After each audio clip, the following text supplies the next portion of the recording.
Hey, ESPN, I'm Jack. I'm the co-founder of Crack.com. And I'm Miles, a former lobbyist that loves soccer and gets very nervous when I'm pulled over by the police. And we're the hosts of The Daily Zeitgeist, a daily comedic news podcast that covers politics, pop culture, and we're both big sports fans. I'm actually named after my grandfather, legendary NBA coach Dr. Jack Ramsey. Oh, well, I'm named after Miles Davis, a legendary heroin addict who is not my grandfather. It's not a competition. So search The Daily Zeitgeist on Apple Podcasts, Spotify, or wherever fine podcasts, or give it away for free. And now, Jalen and Jacoby on ESPN Radio. When I pop the trunk, head the deck. Y'all pop the trunk, I pop the hood. Now act stupid, I'll pop the trunk. Give me your boom. He's Jalen Rose. What up, dog? I'm David Jacoby. And on the cool check-in. And we are Jalen and Jacoby on ESPN Radio. What do? We get the people what they want. The people wanted to see Andrew Bogut in a Cleveland Cavaliers uniform. They saw that. They want to see him play in a Cleveland Cavaliers uniform. They will not see that anymore. What happened, Mr. Rose? He basically broke his left leg 58 seconds into his first appearance as a member of the Cleveland Cavaliers. What? It doesn't deter me feeling like on paper they are still the favorite to win the NBA championship, but it does. Like anytime you lose a piece on the chessboard, it's going to make the road a little more difficult. Changes what they would like to do. How does it change their approach to playoff matchups? Because their starting unit will give you Tristan Thompson is going to block shots, rebound, and give you energy, not a post-up player. Kevin Love balances that off because while he can post, he's normally a spot-up three-point shooter, but he's going to rebound his position as well as any person in the league.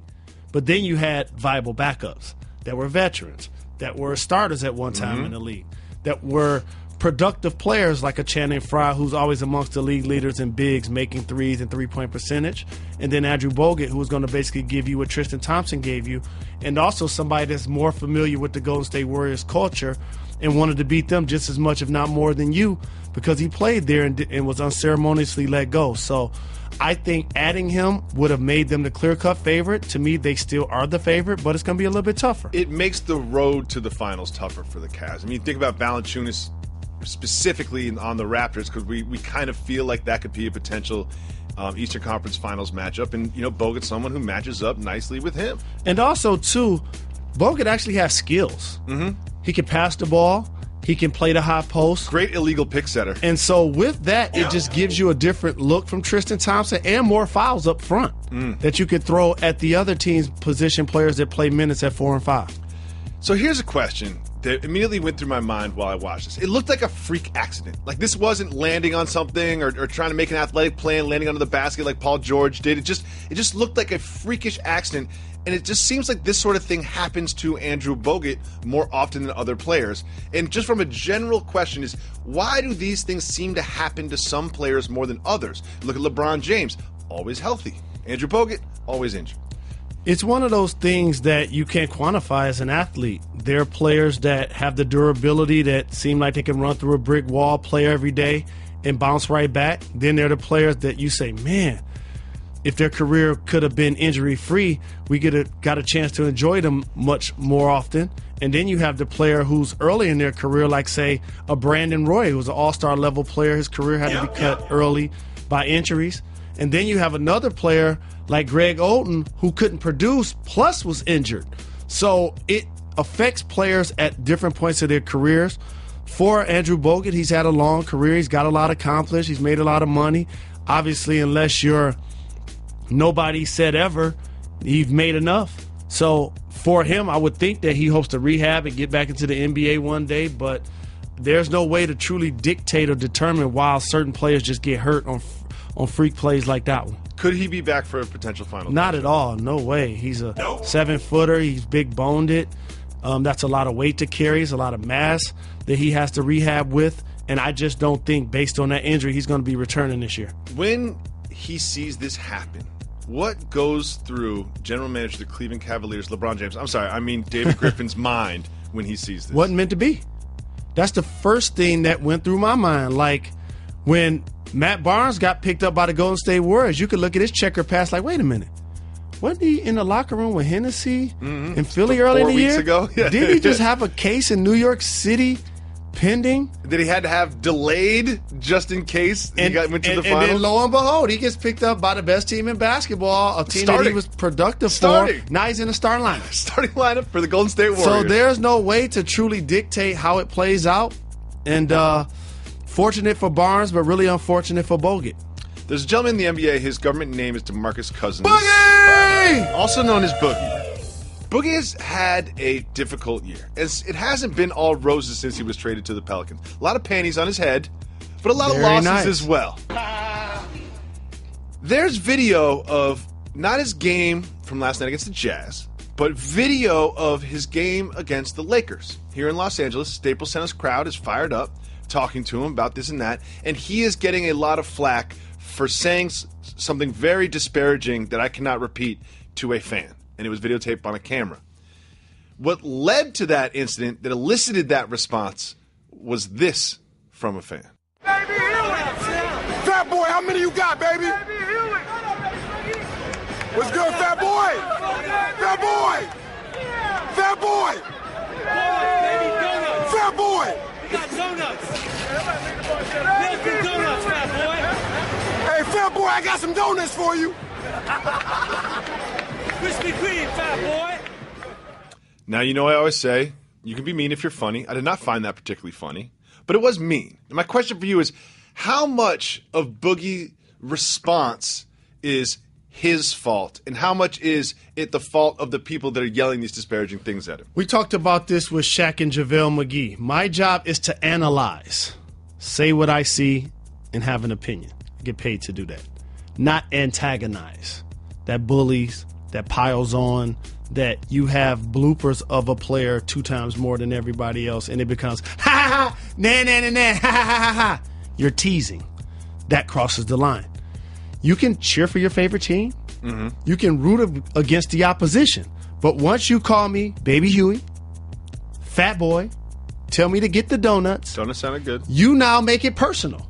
So now my response is anything I feel. But here's the thing is, if you run around and respond to every fan that makes fun of your weight, you're going to lose energy focusing on that. You know what I mean? And as somebody that is a fan, part of the fun part of going to a game is not just positively supporting your team, but negatively sort of heckling the other team. It's fun. Well, the fun part of that is you get a chance to yell something at a person because they're at work that you wouldn't yell at them on the street. Of course. Yep. That's truly what you're saying. Of course not. And so, do you know what this fan says to Boogie if he sees him on the street? Can I get an autograph? I'm a big fan of yours. Can we take a picture Boogie! for the gram? Yeah, it's exactly what he does. And so, my response is however I dictate. But I disagree with you on something. There are fans that are constantly yelling things at players, and you can respond to many, if not all of them, if you can and want to. That now becomes your fuel. Remember, 82-game schedule, you need some sort of motivation. And you go to Washington, there was the attorney, I think his name was Robin Ficker. Yep. He'd be stomping his boots. He'd be About yelling 3 stuff rows about behind you. the visitor's bench, no very question. famously just hollering. You come to Detroit back in the day, there was Leon the Barber. Again, you could hear those guys because music wasn't always playing during the game. But that's another subject during another day. With that being said, fans are going to always yell things. That's their right. But when you call me a name, that makes it personal. So therefore, I'm able to respond how I choose. Important follow-up question. Especially if I'm not doing the Ron Artest and running in the stands, putting my hands on somebody. Would you trust Leon the Barber with your hairline? In my case, I would. Rest in peace. He's a legend. Mark Cuban is very excited about Seth Curry. Here's what he had to say. Quote, "We want him to be forever. He's our kind of guy. Shoots, played hard defensively, great in the locker room. We call him swaggy swag. High swag level, low volume level. Those kind of guys are good. Swaggy swag's a keeper." Have we hit a new low with nicknames? We have. This is disgusting. That's why on this program we talked about retiring certain terms that we got to get to, like swag, like wife beater, things of that nature, because they're just things that when people say, I stop listening to what they have to say. Swaggy swag, though? This is a case for me with Mark Cuban. It's to puff out your chest about a player that was not in the league consistently, played for 5 teams the last 4 years. You guys sign him. Rick Carlisle develops him. Same as Yogi Ferrell, same as Nerlens Noel, makes him an NBA player. But there's only one thing you got to do if you want him to be on the team forever. Call him Swaggy Swag? No, just write a blank check. Swaggy Swag, though, Jalen? Swaggy If you notice, I'm trying not to say that. I can tell you're trying not to say that. Mark Cuban should not say that. Here's the thing is, Mark Cuban is trying to be cool by saying that, but there is very few things that would make him seem less cool than calling somebody Swaggy This is Swag. one of those things where the boss says a joke that is not funny, and Steph Curry's like, pay me. I got that article. Steph Curry going to print that out, put it in his locker like, yeah, I don't want to hear nothing when it's time to pay me. What did Kawhi Leonard do at the end of the game last night against the Rockets? I'm locked up. They won't let me out. They won't let me out. That's what he had James Harden singing. Though they both had 39. How about the major key 3? Mm-hmm. You like that? Major top of the key 3. Nene switched on him, and Kawhi looks at him and says, oh, okay. You see Manu on the bench? That's how I felt in my living room. It was one of those games and one of those nights in the NBA where I was just sitting back, put some popcorn on the stove. I'm about to sit back and watch this. I love that you still cook popcorn in the stove. Yeah, I'm about to sit back and watch this because a few guys this year are having historic seasons. The Spurs, and I said it, to me are outplaying expectations.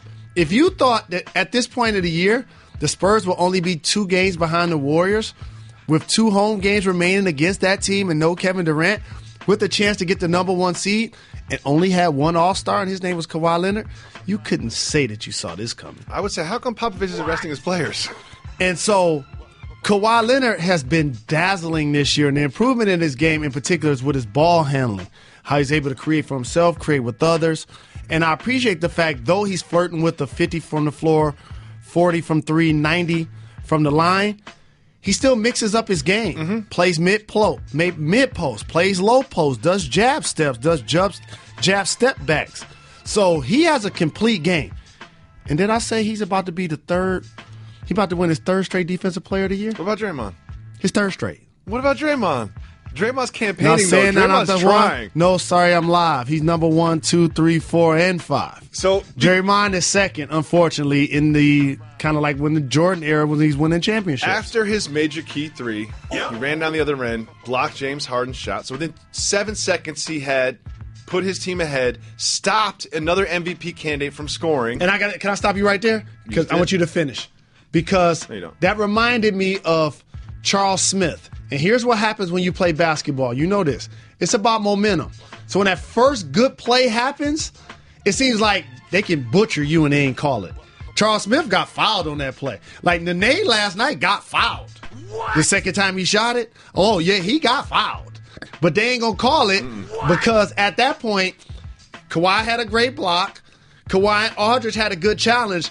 At that point, when you're a player, you gotta go hound dog. You gotta spread your legs, spread your elbows out. You really gotta show me what hound dog looks like again. Like, you know what I mean? Like a little bulldog walking up the street. You gotta regather yourself if you're gonna get the call, especially if you're a big guy. And he didn't do that. So great ending for the Go Spurs Go, and an amazing win at home against the Houston Rockets. So quickly, everyone's saying that game has put Kawhi Leonard in the MVP conversation. One thing, everybody pump the brakes on that because as far as I'm concerned, Kawhi Leonard's been in the MVP conversation. Yeah. At least on this program. There are 4 people in the MVP conversation. Obviously, Harden and Westbrook, Kawhi Leonard, and LeBron James.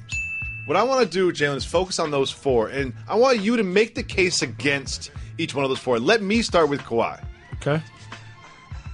Seems like a system success.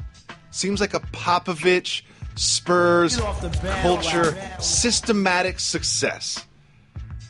I'm making the case against Kawhi Leonard. Would you like to make a case against one of the other people? So everybody, I know media members get caught up in who they want to give credit to. So it's like you're going to give Michael all of the credit for what happened with the Bulls. No. You're going to give Shaq and Kobe all of the credit what happened with the Lakers. Yet none of them, except Shaq because he got with Pat Riley, won championships without Phil. But we're not going to give Phil the credit. Tom Brady, I see it become mixed. Some people say, well, they won 11 games when he was out 1 year with Matt Castle. So that means that Tom Brady may be a system quarterback. Right? You've heard that said, right? He's got a southern accent at the end there. Okay. Well, the last time I checked, that Matt Castle year, they didn't make the playoffs. And I've seen Tom Brady play 5 times, and at the end of the year, he won a Super Bowl. Matt Castle? Correct. Tom Brady won the Super Bowl 5 times. There has not been a player in the San Antonio system that remotely resembles Kawhi Leonard. This is original. You can't be a system player when you are bucking the system. So you make a case against Kawhi Leonard then? There is no case. You would never go negative against anybody. We're making the case against MVP candidates. You're saying there's no case against him, so is he your MVP? Here's why there's no case against Kawhi. I have certain things that I like to check off that I'm going to do right now that he and LeBron, I'm pretty sure, are going to be the only ones in this category. That's why you're not asking me who the best players are. Because if you ask me who the best players are, LeBron again, and Kawhi. Yes. Those are the 2 best players in the game. And I don't think you're going to get much pushback on that, yet everyone wants to talk about the MVP race like it's so tight. Because that's a different call. The MVP race is who's the person that's captivating the league most, and a couple of things are still happening. It's not the MCP most captivating player. That'd be Joel Embiid. No, Joel Embiid played 31 games. Captivating player, but it's captivating? You know what's captivating for me? The dude that I'm trying to see what he's going to wear to the arena after they lost Kevin Durant. And it's averaging a triple-double. And though they're in the Western Conference, still going to be in the playoffs. And he's doing something that the Big O did in 1962. And everybody now applauds his ferocity and his enthusiasm and all of these great things. When I've been calling him Furious Styles for 5, 6, 7 years. When people were criticizing his game, Russell Westbrook never changed. Now, this is where me and you part ways. You say, I'm not going to say anything negative about Kawhi because he's efficient. Mm-hmm. He puts up big numbers offensively. His team is winning, and he competes on the defensive end. Competes is downplaying it. So there is no negative against him. The only negative you could say was he averages 3.5 assists. Then let me ask you a yes or no question. Is he your pick for most valuable player in the NBA? My pick currently, Russell Westbrook first, and I'll make a case against him. Efficiency, lack thereof. James Harden, I'll make a case against him. He doesn't play defense. Doesn't even try. LeBron James, ain't no case against him except he got the best roster, and he has to share the basketball with Kyrie Irving. Does a great job. So therefore, if I was going to make a case against him, I would say, wow, you're the best player, but 2 minutes to go in the game, you're giving the ball to the guy next to you. I could make that case. For Kawhi, I can't make a case because when the game's on the line, guess who's getting the ball for the Spurs? He is. Kawhi is not captivating, I'll tell you that much. Though. Well, you ain't watching basketball. Yes, he is. Yep. Floyd Mayweather's on tour. He's in Birmingham, UK.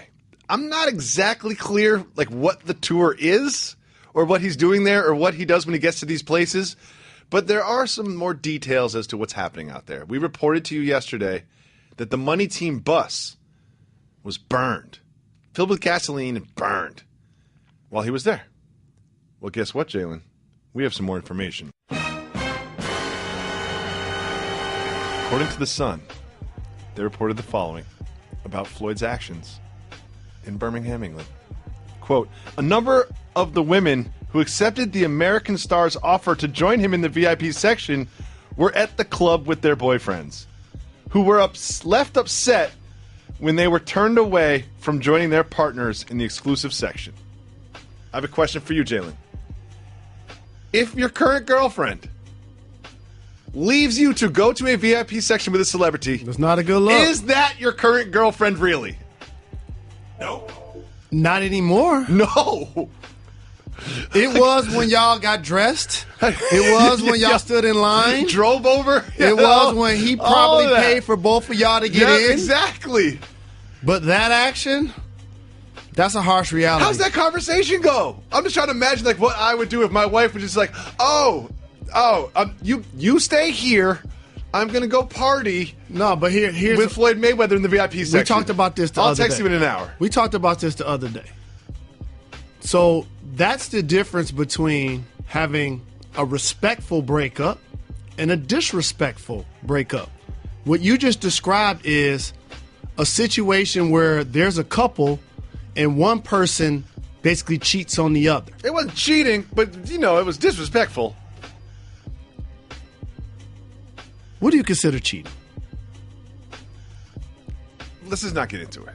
Okay. Well, I said it was cheating. You said it wasn't, so I asked you what is that's fair. cheating. I consider actual cheating to be some sort of sexual, physical contact to be involved. That's all. We don't got to get hung up on this. It's a deal breaker. If my wife is like, I'm going to go party in the VIP section with Floyd Mayweather and his cronies, you stay here. I'll text you in a little while. I still need that ride home. Maybe, maybe not. It's not cheating, but we're not together anymore. No. So the underlying point I want to get to is for Floyd, he's traveling international, champagning and campaigning, having a good time. He's inviting whoever is willing to be a part of the hangout. He can't determine who leaves their mate. It's not on Floyd. Is going to come to the VIP to party in his situation. Yeah, he's also not like, that dude's got a really cool haircut and outfit on. Let's have him come party with me. But that's my point. Like, that's what leads to ugly breakups, though. When you disrespect me and or you cheat on me, I can't go quietly. Here's the thing, is so these dudes then go outside and they're upset. I can't go quietly. So you know what they're going to do? They're going to burn down Floyd's bus. But here's my next question. What percentage of these couples do you think got back together 1 or 2 days later? 50. I think that's about right. But you know what? I'm sure Homeboy's going to bring it up for the rest of the relationship. Because you see, I didn't get a glass. I didn't even get close enough to him. Yeah. He heard the car was on fire. He didn't even talk to me. Like, he can't talk to everybody. No. And so, again, when somebody tells you that they're in a relationship with someone else, I don't care what level it is. I don't care if they're dating. I don't care if they call themselves boyfriend or girlfriend. I don't care if they're living together. I don't call themselves fiance. I don't care if they call themselves husband and wife. When he or she says they have a mate, keep it moving. When you don't keep it moving, these type of things happen on one of the sides. Here's another thing I want to talk to you about. It's disrespectful if it's your girlfriend. It's really disrespectful if it's your wife. But even if it's the first Tinder date, even if you just met the person, even if you literally were just like, let's just have a beer for a half an hour, get to know each other a little bit better. Even under those scenarios, it's still disrespectful. But here's another thing is, don't be mad at Floyd. Don't go burn down his bus. Like, don't go burn down Floyd's bus. You don't burn down Floyd's bus, but here's where you get mad at Floyd in this case. And I'm not sure that this applies because it seems like he was dealing with more than one person. Yes, and I think, and also in this article it said that it was not Floyd walking around tapping women on the shoulder saying, "Would you come to the VIP?" Now someone that was with Now him. here's what does apply. If you think or you assume or know she's with somebody else and or he's with somebody else, looking at you, Khloe Kardashian, looking at you, Tristan Thompson, and you still pursue that person. Like you wait till he go to the bathroom, or you wait till she go to the bar, or you wait till one of them aren't looking, or they tell you, I got a girlfriend, I got a boyfriend, and you continue to pursue, then all bets are off. You're going to get your car burned down. I don't drive a car. I drive a minivan. And I'm so proud of my minivan. You know, I'm a minivan man. I'm part of the minivan mafia. Martellus Bennett. I love that Dipset shirt. A patriot, no less. Martellus Bennett, very outspoken professional athlete. One day will be working with us at ESPN if they You still always have talent giving people jobs. after the layoffs. You always giving people jobs. You Here's gave Rex what- Ryan a job. Is he working with us yet? You haven't been reading the news lately. He's starting. Martellus Bennett tweeted this. The minivan is so ugly. I've never seen a cool minivan. I honestly think driving the short bus would be cooler. So can I really chime in before you really Please. go double barrel? Please. All right, you take a Please. deep breath. Please. Hold on, I'm gonna please. get, you never I need drink some water yet. I need Zach. some water. I need You some take a water. deep breath. Let me go for 5 seconds. First off, that's slander towards the individuals that ride the short bus. Thank you. Yep. You should not go there. He's going to offend a lot of people with that one. Yep. Number two, you're going to alienate a legion of individuals, including my brother, who are man enough, are woman enough to give up their pride, their ego, all of the things that come with being macho or machete. I'm going to make up a word for females. And you say, I'm going to drive a minivan because I'm humbling myself. And when you sit at a light and you look to the left, and there's somebody else driving a minivan, say, Manu Ginobili, what do? You nod your head. I nod my head, and he nods his bald head back. He shows me the bald spot, nodding back. Now what do you do if it's Martellus Bennett? I had to pour some water on my head just to cool myself off. Martellus, you've never seen a cool minivan? Let me just explain to you what's cool. Do you know what's cool?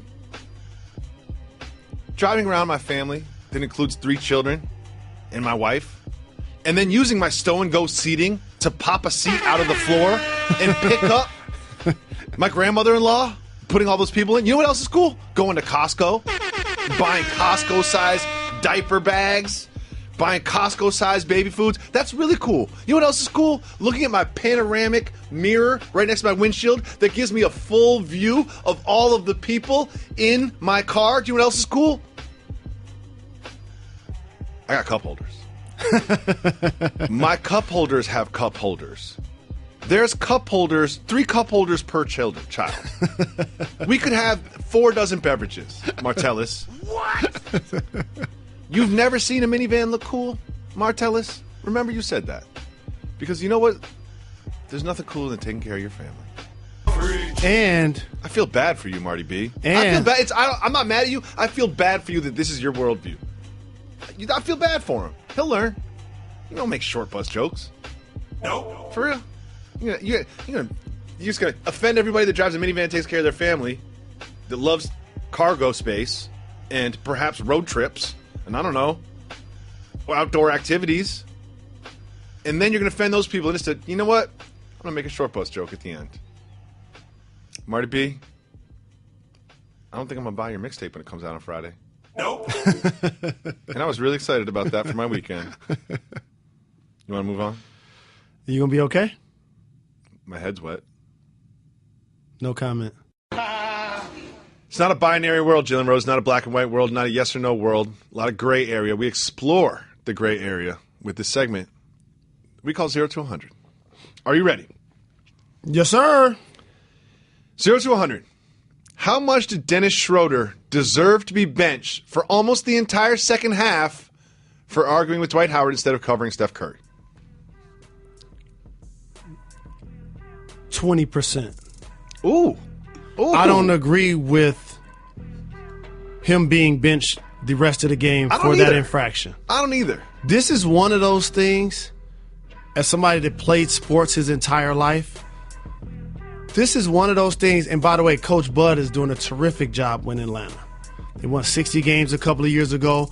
Right now, when we talk they're about half tanking, the team that's in the East that could possibly get to the conference finals, though they're in the top 4 or 5 all year, talks about them. We're not going to talk about them. They traded Kyle Korver. And lost Al Horford. So we thought they were going to take a step back. And how about Dwight Howard? We don't even talk about a guy that used to be a perennial all-star. We don't even remotely think he got snubbed for the all-star game or even care about his production. Let's get back to Schroeder for a second. See, I think this is punishment for previous missteps. One thing I never got the chance to talk to you about was this. He was suspended for a game for reporting to the team late after the All-Star break. What? Take us behind the curtain. What could have possibly happened? Team feel like, feeling myself. Gave him a new deal. We traded Jeff Teague. Y'all want me to be here Tuesday? You know what I mean? Oh, I thought I got be the here keys Wednesday. to the car. It's one thing to be late to a meeting, but just straight up not report for an entire day. Like, have you ever encountered that in your career? I have not. And I want to go back to the Dwight Howard part of this, because what happens in a team dynamic is there are rules for everyone, and then there are rules for the more talented, more fortunate individuals that probably have leverage in certain situations. What I saw in that argument was a player Dwight Howard had just signed as a free agent that they wooed to the team versus somebody named Schrader who they gave the keys to the team. And so when you have the missteps as a young player and you haven't accomplished what Dwight has accomplished, when you see those two people arguing, all you're going to look at next is whose man made the shot. Mm-hmm. And the coach looked right and he see, that's Steph Curry, your man, shooting. Y'all are arguing. I'm taking you out. It wasn't like I'm taking both of y'all out. I'm taking you out. It felt to me that you could take him out, but you put him back in. There's an 8:41 or something left in the third quarter. That's a lot of time to be sitting on the bench being like, you know what? I probably shouldn't have done that, but why are we punishing the team? And big shout out to my little brother Tim Hardaway Jr., who needs to be in conversation for most improved. Couldn't the Knicks still use him? Why did he get traded again? The triangle offense he was running with Derek Fisher and, oh, wait, I'm sorry. Oh, that was very nice, sir. 0 to 100. How much is your interest in what LeVar Ball says about his children waned? How much am I concerned? I messed this up. I knew I was going to mess this up. I even said before the show started that I was going to mess this up. 0 to 100. How much has your interest in what LeVar Ball has to say about his kids diminished over the last week? How much do I care about what their dad has to say? Yeah. 50%.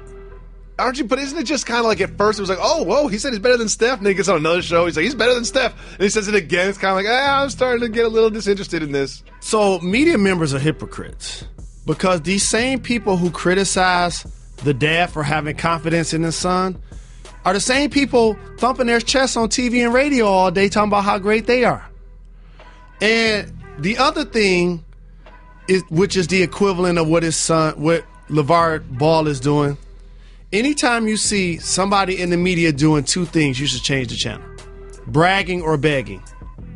Don't you hate when you're watching TV and there's a producer on the show or an athlete on the show and the people that work on the show like, you gonna give me the movie? You gonna give me the movie? Like, come on now. A lot of guests to live. And that's my experience as being a player. So I've seen people that are supportive of their kids and are outspoken for their kids. What about What about Serena and Venus's dad? What about Tiger Woods' dad? What about Archie Manning? He refused to have his team. He refused to have his son even drafted by a team. So that level of bravado is not just reserved for this situation. And when you see moms do it all the time, Allen Iverson's mom sitting front row with the jersey point. on. It does have a different feel when moms does it. Correct. So we just think when a mom is doing, it's like she's the number one fan or the number one cheerleader. Mm-hmm. Where in this case, his dad is doing it, and I have no problems with it. 0 to 100. What percentage of future lyrics do you understand? 75%. 75%? What? But I'm an unfair sample size. Now, I understand the era of what you're probably going toward mumble rap. Mm-hmm. But that doesn't mean I don't understand it. Like, I understand it. He came out with 2 albums in the last week. Was he the first guy to have a number one and a number two at the same time, or the second and third person to do that? I don't know. Yeah. And I'm listening to all these songs back to back to back, and they just kind of all bleed together. And I find myself saying, what is he talking about? Yeah. What is this song about? Is it about something different than the last song and the last song and the last song? Nope. I do like Mask Off, though. I just hope he let Scotty live. 0 to 100. How random was the drug test they gave Kawhi after the game last night? Wait a minute. You see his hands? How random was that? Arms? Like, it's almost How like Adam strong Silver got the phone and was like, hold on. Wait a minute. Send somebody down there. Do we He's have still someone wearing in braids? They're in Austin. Send them over to San Antonio right now. No, it was random. It was random. It wasn't that behavior for those that haven't been behind the curtain is not unique to that player. That truly happens. Everybody gets, 4 tests a year or something? Yes, it truly happens. For me, I would test him not because of the freakish athleticism that he possesses, just because he's so quiet. He never says anything. He's got to be on something. Send a tester down there. 0 to 100. How realistic is it that Adrian Peterson takes a pay cut and joins the Patriots? It's 100% realistic that he's going to take a pay cut, which is why he got released. He's going to take a pay cut. That's happening. So now, would he play for the Patriots at a discount rate versus another team that's trying to pay him double that amount? That's what we're looking at. I say no. So let me give you a hypothetical. Please do, Mr. Rose. Say the Lions want to pay him $6 million, and the Patriots want to pay $2.5. Meow. Going to Boston. Stop it. Oh, yes. Huh? Oh, yes. Oh, yes. If you give him LeGarrette Blount's carries, 0 to 100, how comfortable are you with this nude photo of Sierra, Baby Future, and Russell Wilson? What? Black love. I'm 100% comfortable with it. We need to see more of that. A mother, a father, a son, and they're expecting. I see love. I see unity. I see happiness. While they aren't the type of union where the oldest son is the biological kid of the father, I still appreciate what they're trying to get accomplished. The imagery they're portraying, have zero problems with it. It's a great answer, Mr. Rose. I love love and unity and togetherness as well. Jalen, Kyrie Irving went on Richard Jefferson and Channing Frye's podcast and said the world was flat. What? A lot of people made fun of him. I thought he had some decent points. Just because someone told you it's true doesn't mean it's true. What? Question everything. I think the world is round, Reggie, who keeps pushing the Little John button. But I appreciated the underlying philosophy about it. You ever heard of a term that money makes the world do? Go around. Okay, please continue. LeBron James was the latest guest on this podcast, and he had a lot to say. And because it's Woman Crush Wednesday, He finally told us about the hairline. No, he's not talking about that. Oh. No. I thought you said they had a good podcast about something we hadn't heard. No. Oh.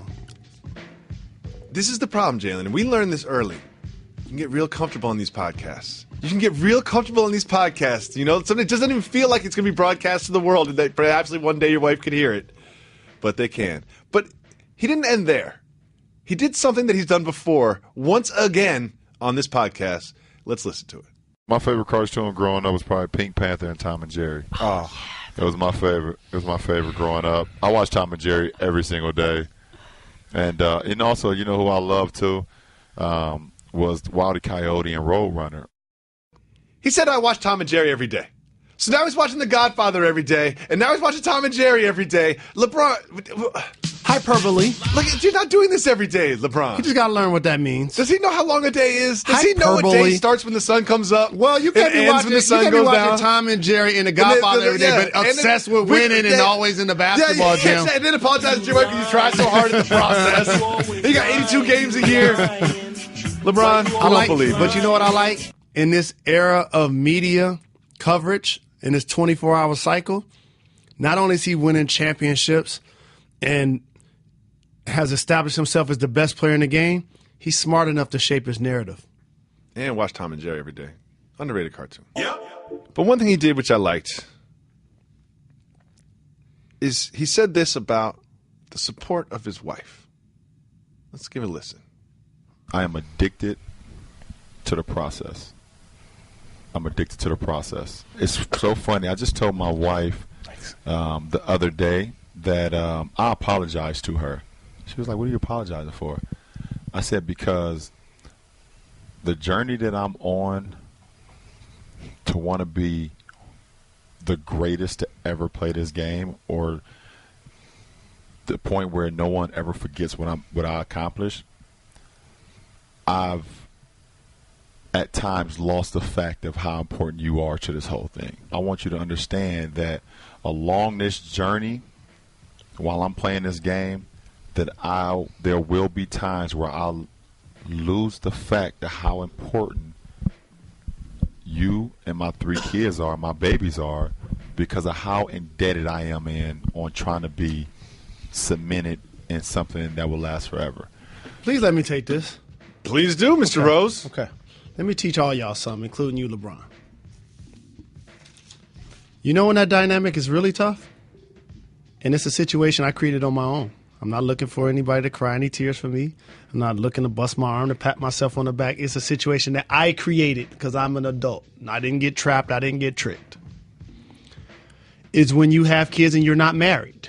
And then you take it a step further and not only live in a different city, but live in a different state. So imagine that dynamic. It's one thing, name me a parent that you know that they co-parent in the same city. How often is that parent still able to see their son or daughter? Maybe 50% maximum.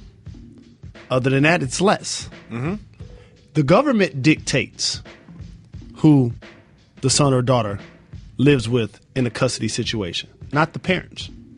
The government also dictates who pays child support or not.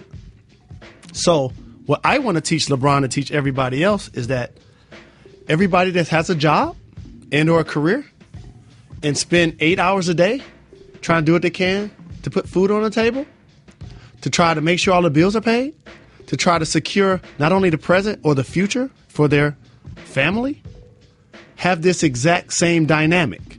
They have to focus on their job or their work, and therefore sometimes their significant other or their kids feel neglected in one way, shape, or form. It's not just for a Hall of Fame basketball player. You don't have to be a superstar MVP level basketball player to feel this way and to sometimes take your significant other for granted and not appreciate them as much as you should. Especially for somebody who, and they're really fortunate that they've been together basically forever. So it's not like he has to introduce somebody to what he's about. She helped make him who he is because she's been there the entire time. Yes. Now, it could be more difficult, but I do like that he took the time to acknowledge this and to apologize her for it. You know what I mean? Like, it's like, and I think that this should be something that we should all sort of look at ourselves, males and females, and say, am I appreciating my significant other and what they do for me in support of me in my professional endeavors? Because you should be getting your support from those you love, respect, and trust that are calling you, texting you, and emailing you. Not the strangers that are tweeting you and IGing you. Great point. Now, that one was serious. It was considered. It was thoughtful. But that's why I love LeBron. But he's going to go left right here. Embrace his family. He's about to go left. You see him be a son, a husband, a dad. It's just amazing. And then you see him do this. Let's listen to the next clip about females that he likes. But by the way, Ava Mendez is one of my favorite women of all time. Even my wife knows it.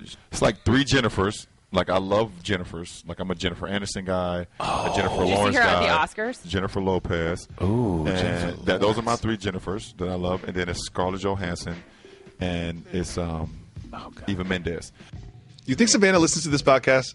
She will now. You think so? Because my wife is not having that. Here's what I have to say about this.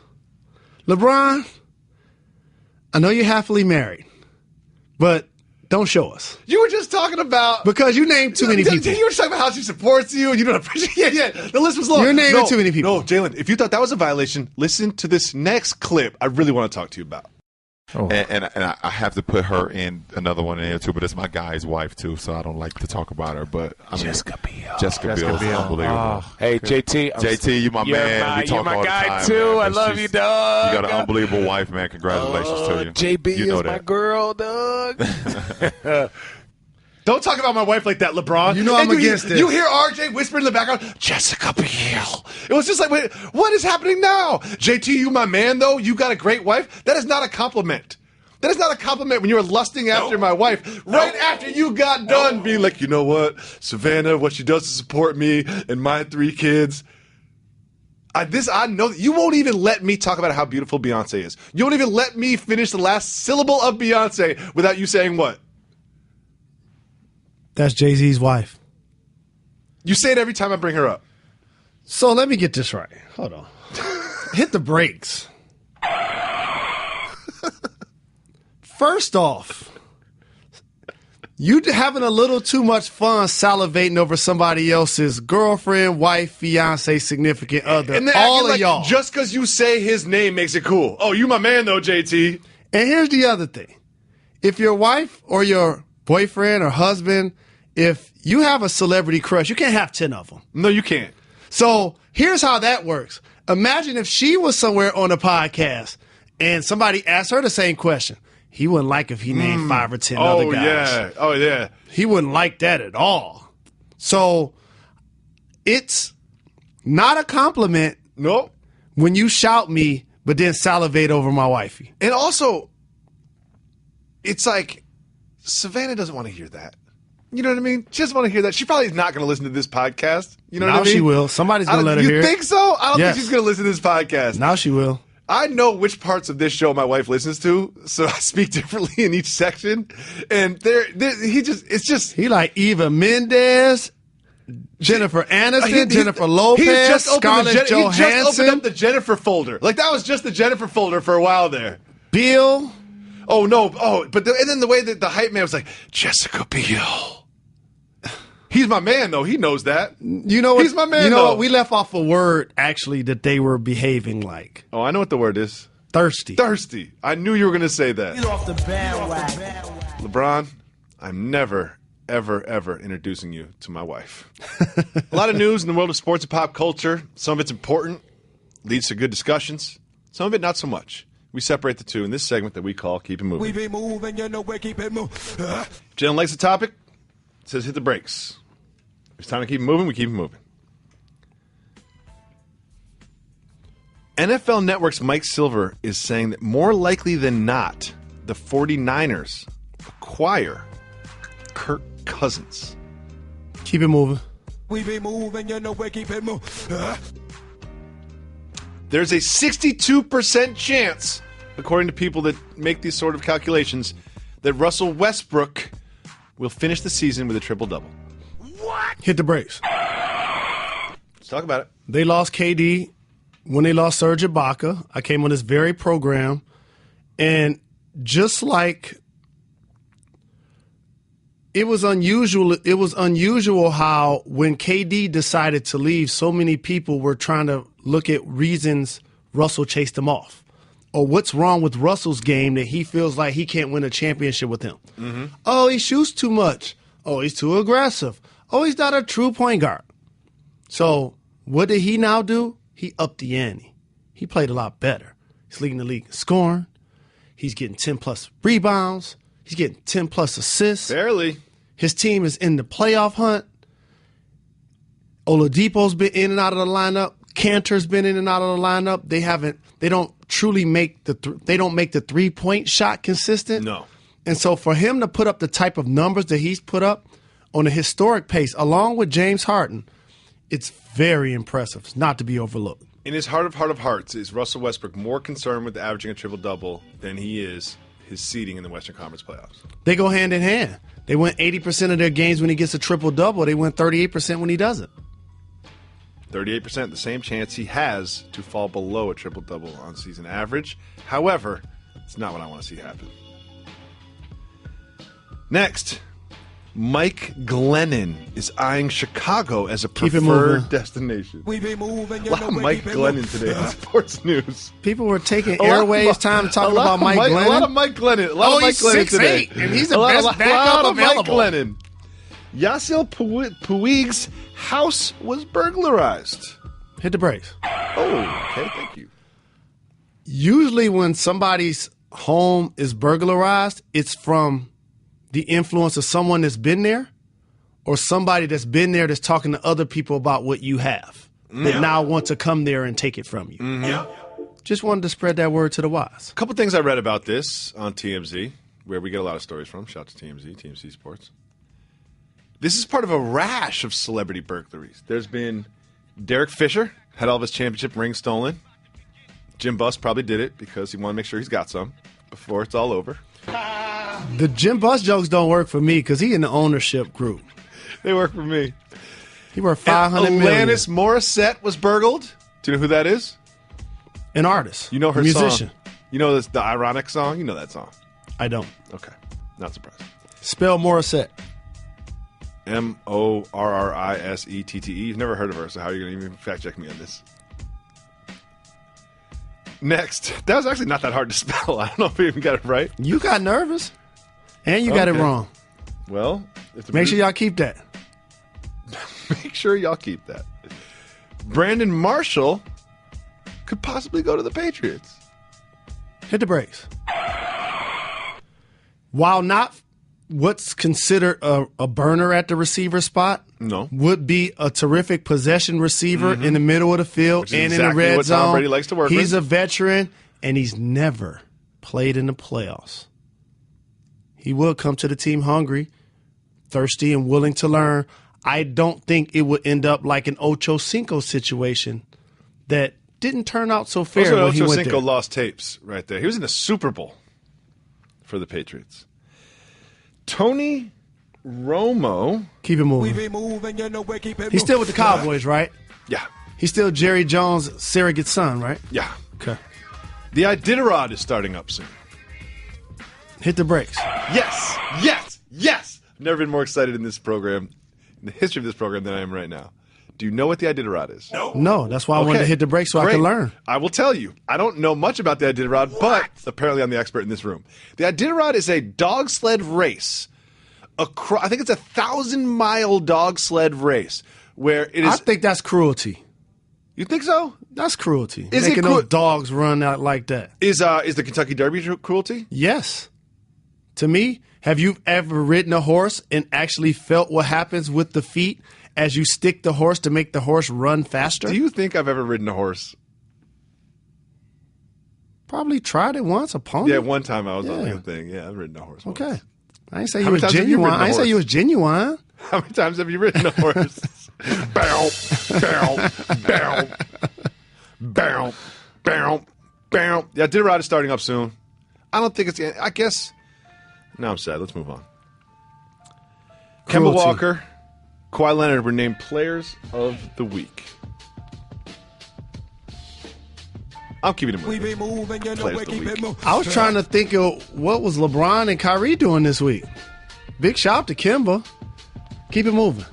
Tori Petrie, a multimedia journalist for the Detroit Lions, ran a sub 6 second 40-yard dash at the NFL Combine in heels. Corey is Tori Petrie. Tori's a female or a male? She's a female. Okay. Ran a sub 40. She ran a 40-yard dash in less than 66 seconds in high heels. Very impressive. But we're going to keep moving anyway. Not much else to say about it. Clippers beat the Celtics. After the game, Isaiah Thomas was asked why he was so upset. And he was not directly but indirectly critical of some of the things that Coach Brad Stevens was doing. Hit the brakes. Ooh, I like that. Here's his frustration. Isaiah Thomas is the only player since Kobe in 2005, 2006 to be the team's outright leader in scoring this far into a season. He's led the team in scoring or tied every game this year. It's crazy. So that's great when you start talking about, man, he was an all-star last year. Now he's having one of the top seasons this year. But it's not so good when the playoffs come and you haven't developed another player that can every now and then pop 15, pop 20, take the load off of me. And you know how much I like Avery Bradley. They have to develop that second guy.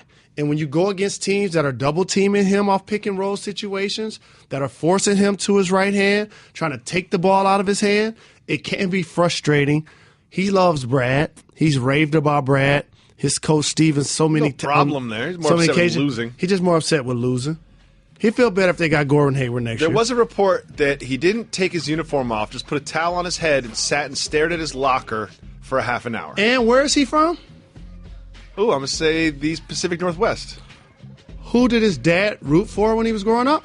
Sean Kemp? Gary Payton? No, his dad is a Lakers fan. They lost to the Pistons in the finals, thus he had to name his son Isaiah. Oh. Yep. So he was back in California. Wait, hold up. That was a wanted to put on a show. His mother wanted it to have a biblical overtone, so she changed the spelling. Dad lost a bet, and that's why his son is named Isaiah? Yep. I'm never putting that on the table. That's never on the table. Next thing you know, I got Jalen and Jacoby running around. Tony Romo. Keep it moving. We be moving, you know, we keep it moving. Tom Brady endorses a box meal Keep service. it moving. Oh, come on. Can I hit the brakes on that one? Oh, hold on. Box meal service. Hit the brakes. Okay, thank you. I want to hear about that. They deliver? I want to tell you about this because they deliver. Yes, you know what? I've been doing my pre-prepared meals. I was trying to do this too, but I've done a lot of that. Here's a sample boxed meal from Tom Brady's new plant-based offerings. Are you ready? When you box it, I think it's already cook pre-cooked. it? No, it's already pre-made. I don't want my free food pre-cooked. No. Here's the Especially sample. if it's chicken or Just fish. tell me how or much, lobster, how delicious steak this seems to you. A ramen bowl with charred broccolini and gingered amaranth. Also, crispy turnip cakes with quinoa tabbouleh and za'atar yogurt. It makes me so excited, so enthusiastic that I would just put 2 fingers down my throat and vomit.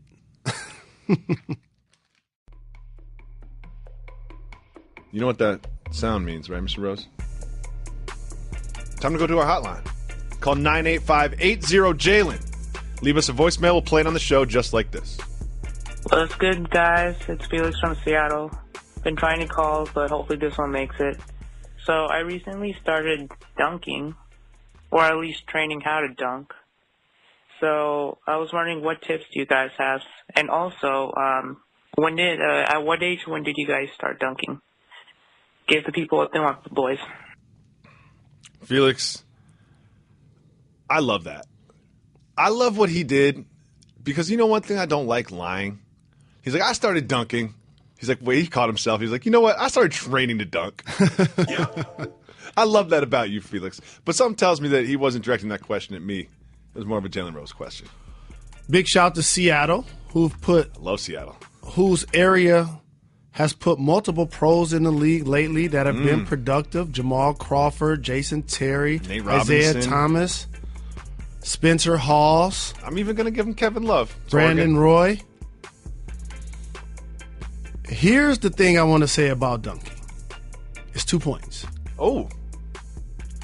So be more apt to try to go hard to the basket and still be able to finish regardless of what angle you come at the hoop from. Because what ends up happening with dunking is there's a difference between me making a dunk and Vince making a dunk. He has hops. Yes. I can't jump. But we both can make what's considered a dunk. You don't want that to be your only way to finish at the hoop if you won't have hops. I'll say there's collateral benefits to a dunk beyond just the 2 points. You know, there's momentum for the team. There's intimidation for your defender. It makes you feel better about yourself and your game moving forward. But at the end of the day, it is just 2 points. You know what makes a player feel good? Is the ball go in. Trust me, when you run back on defense, you backpedal, players, it's like a home run trot. It's like you just hit a home run. I don't care if it's a guy that averages 2 points or a guy that averages 20 points. I've got bad memories, so it happens to me a lot. I'll be like, I feel good. What did I just do?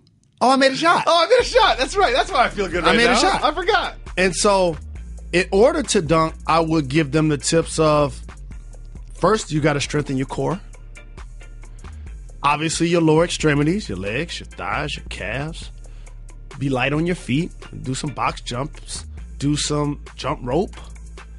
Do some calisthenics. Some stretching. Let me get back to your original point, because I've got an interesting turn I'm going to take here.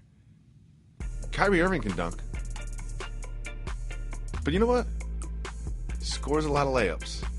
So you know what? All that time and energy you spend towards dunking, you're probably going to shoot a lot more layups around the rim than you are dunks. And maybe you should spend that time and energy finishing more than dunking.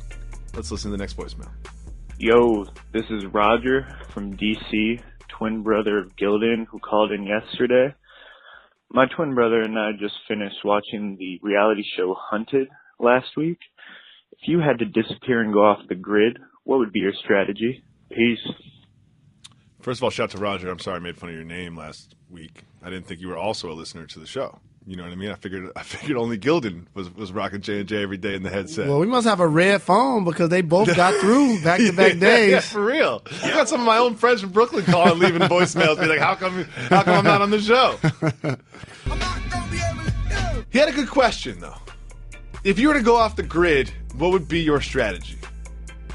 I think by off the grid, let's just say you were put in a helicopter, and then you were given a couple essential tools like a machete and sort of like a fire starter and maybe a water filter or something, a pot, and you were put in the middle of the wilderness, no phone, no contact.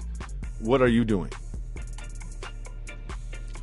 After I kick and scream for like 3 or 4 days. You're going to complain so much in the helicopter ride over. No doubt. So much. The helicopter's going to crash. No question. You're going to crash the helicopter. No doubt. Yeah. After I kick and scream for a few days and realize this is my reality, now you go into survival mode. That's really what you do. You try to eat what's edible, try to drink what's available.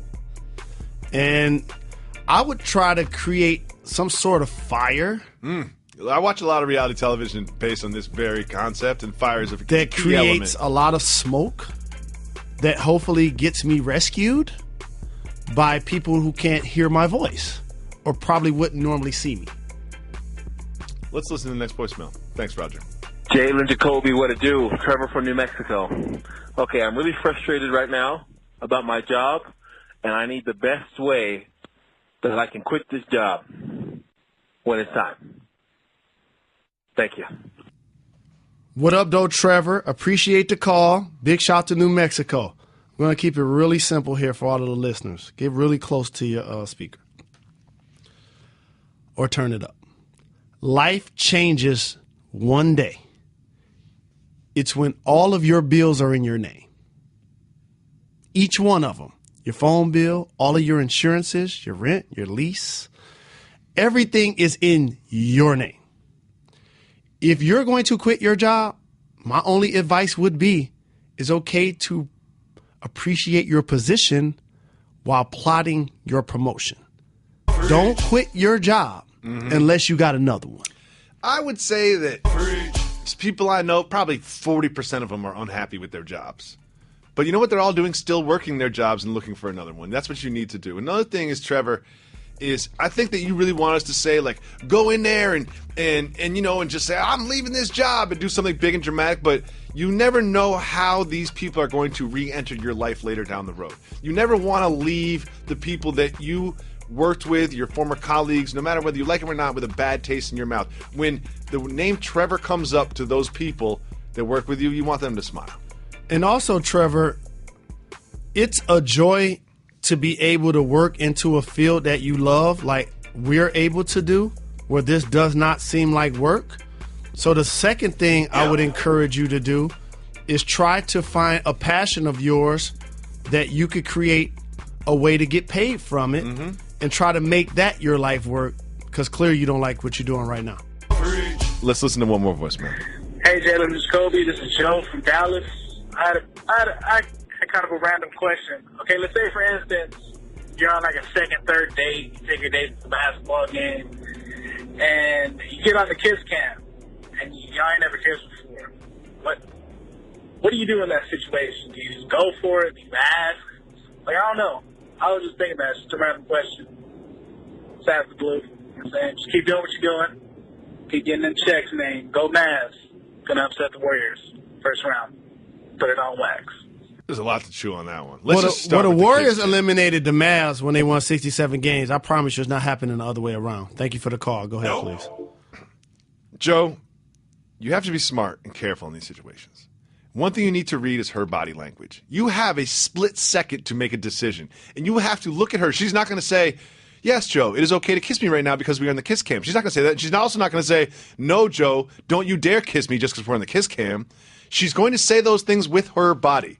And you have a millisecond to decide which one she's telling you with her body and then act. And if she tells you no, you turn to the person next to you and try to kiss them as a joke. Yep. Even if it's a dude. I like where you went because I'm going in a different direction. You don't put yourself in that spot. You gotta get up and get some drinks or something when the kiss cam comes? No. You can't take your date to a place that you might be on the kiss cam and then get the Heisman Trophy if the camera gets on you. Because at that point, you're not going to really want to date her anymore if she embarrasses you. What if she's a huge Mavs fan? She's like, and you've got season tickets. She's like, can we go to the game tonight? You're like, nah, kiss cam. Can't do it. Not going to be able to do it. No. If you're asking me to go to the Mavs game, then I can ask you for a kiss before we can get to the game. That's complicated, but I like what you did there. Another thing is, Joe, that's a great point. Here's the thing, and I'll wrap this up on this. You don't wait until the end of the date, that cliched doorstep. Surprise them with a kiss early. Get it out of the way. You'll have a much better evening. You don't have to worry about the kiss cam. Joe, I hope you have better luck in the kiss cam than the Mavs would have with the Warriors in the first round.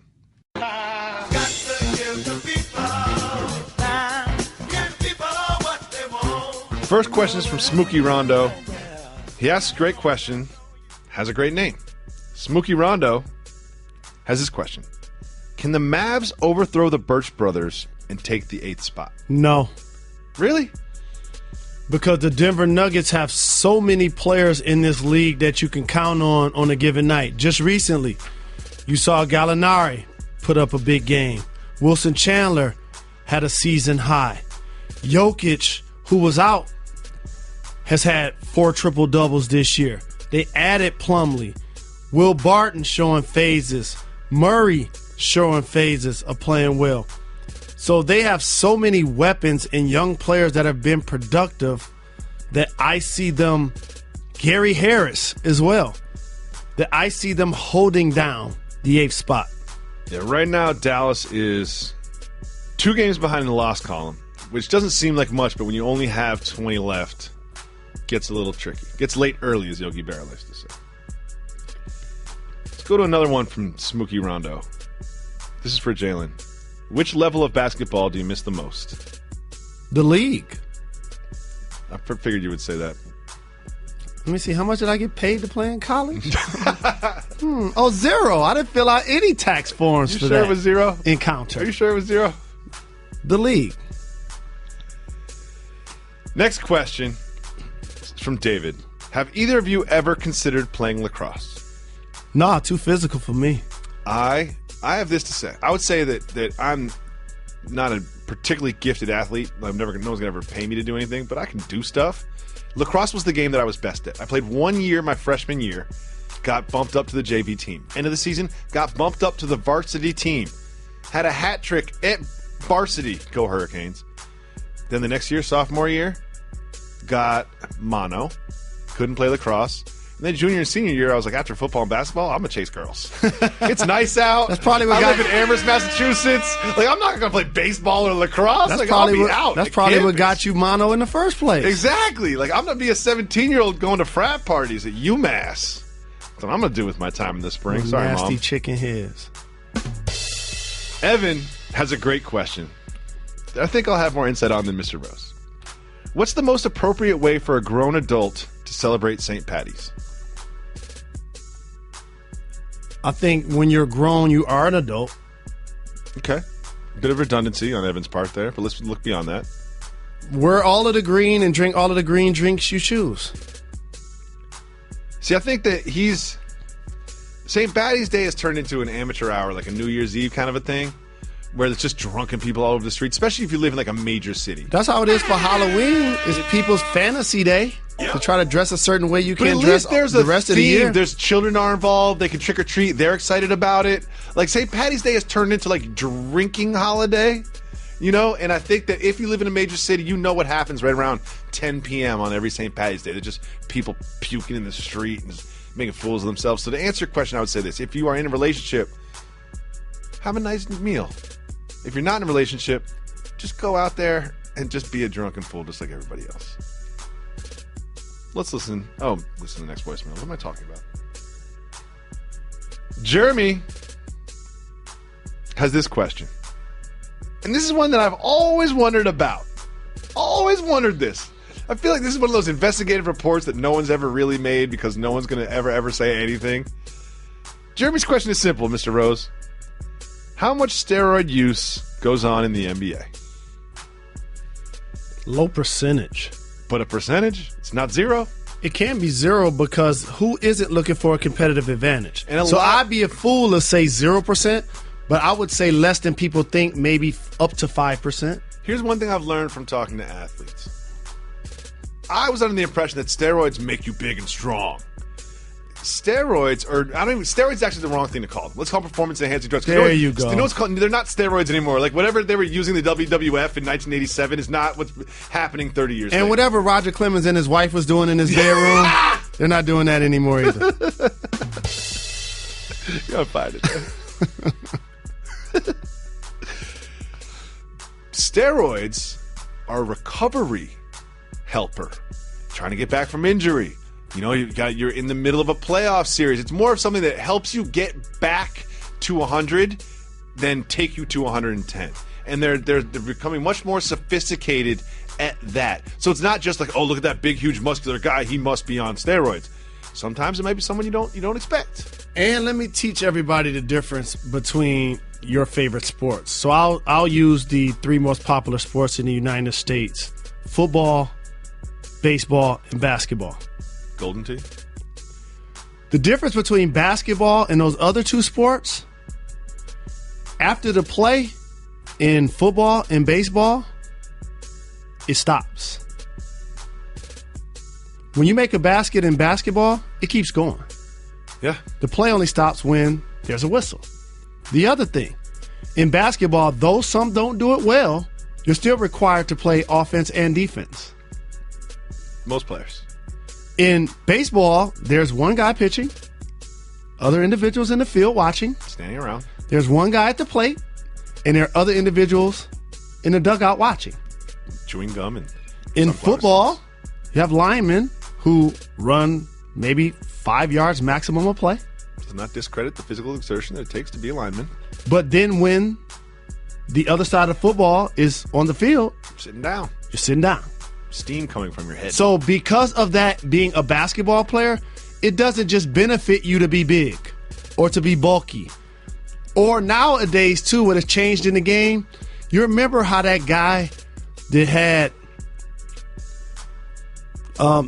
Jack Nicholson scanners, veins popping out of his head like, rah, I'm so intense guy. Like, besides James Harrison nowadays in football, like that really doesn't exist in basketball or either one of those sports now because it's about being fluid. You don't see linemen. Westbrook? You know, his veins are popping out. Good example. Good example. I stand corrected. But for the most part, you see guys that want to be nimble, want to be smooth, want to do that dance, want to have longevity, want to smile. Getting paid so much money, I can't be walking around with my fist balled up and my face all. Well, that's his second question was, is Kawhi on roids? No rage. No rage. No rage. No rage. No rage in Kawhi. And his face doesn't seem to get fatter. Nope. He doesn't seem to be losing his hair either. One thing I want to say to you, Mr. Rose, is I don't give you enough credit for the things you do well. It's just part of the person I am, and I apologize for that. No problem. Quiet Storm is a great nickname. Thank you. That is an excellent nickname. If you listen to Mobb Deep, you could have came up with that easy. How has that not caught fire? It embodies him so perfectly. Let me tell you what catching fire is. Swaggy Swag? No. Mark Cuban? No. When I say it on television. Yep. I don't need everybody else to start calling them that. It ain't even fly to me no more. But this is worth it, though. This one is worth it. If everybody was calling him Quiet Storm, if everybody was calling Russell Furious Styles, I wouldn't want to call him that no more. It's just like Seth Curry, like KCP, like Avery Bradley. It's like Boogie. It's like, I remember us talking about him on this podcast. He's playing on the Kings. And we was like, yo, he got drafted by the wrong team. Then he became an all-star player. It's like, I can't even talk about him no more. It's like when your favorite band blows up. Yeah, correct. You and Avery Bradley just walking off into the sunset. Me and the Birch brothers holding each one of their hands. I'm in the middle like they're my children. One last one. Bass Reeves. In honor of Selection Sunday, what's your first one out? So I'm going to read 4 things. You have to immediately eliminate one of those 4 things. Immediately. You ready? Lobster, statues, minivans, beer. First one out? Yeah. Easy, beer. Yeah, Bass doesn't know that you don't drink beer. That's easy. Really, lobster statues are for you. Minivans and beer are for me. That's easy. That's easy for both of us. Jalen gets his lobster like well done. It's gross. That's all the time we have for today. Thank you so much for listening on ESPN Radio, for watching on ESPN2 and ESPN News, and subscribing to the Jalen and Jacoby podcast. Thank you. You're far too kind.